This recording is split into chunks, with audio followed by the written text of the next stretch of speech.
कलवरी पर यीशु हुआ, कलवरी पर यीशु हुआ, कलवरी पर यीशु हुआ, कलवरी पर यीशु हुआ, कलवरी पर यीशु हुआ।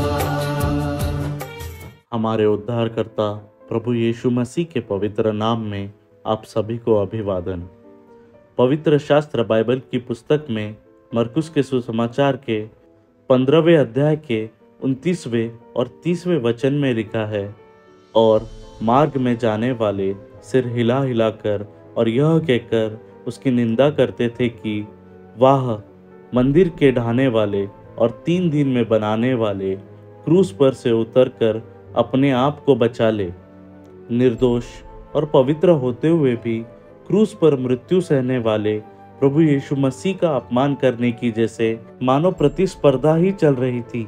जो लोग प्रभु यीशु क्रिस्त को क्रूस पर चढ़ा रहे थे, उनमें से कई लोगों ने प्रभु यीशु क्रिस्त के जीवन को निकट से देखा हुआ था। उन्होंने उसके कार्य देखे थे, उसकी बातें और उपदेश भी सुने थे। उन्होंने उसकी शक्ति और दिव्यता का अनुभव भी किया था। आश्चर्य की बात यह है कि उन्होंने उसके किए हुए चमत्कार याद नहीं रखे थे, पर उसके द्वारा की गई कुछ विशिष्ट बातों को उन्होंने याद रखा था। वे उसे उसके मंदिर तोड़कर 3 दिन में बनाने वाले वचन पर चिढ़ाते हुए क्रूस पर से उतरने के लिए आग्रह कर रहे थे। असल में प्रभु ने मंदिर में व्यापार करने वालों को खदेड़ने के बाद यह कहा था कि तुम इस मंदिर को तोड़ डालो और मैं 3 दिन में इसे फिर से बनाऊंगा।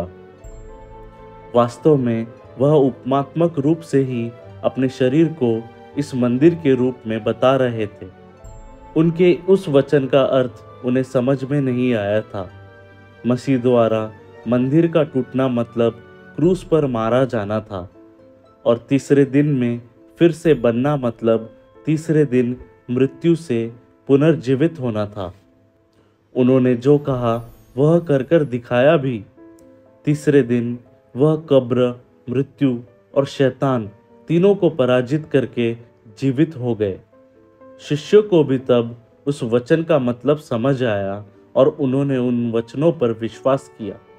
आज हमें प्रभु का वचन और उसका अर्थ दोनों ही ज्ञात है, तो क्या हम उसकी मृत्यु और पुनरुत्थान पर विश्वास रखकर अपने पापों के कारण आई इसी मृत्यु से मुक्ति पाएंगे?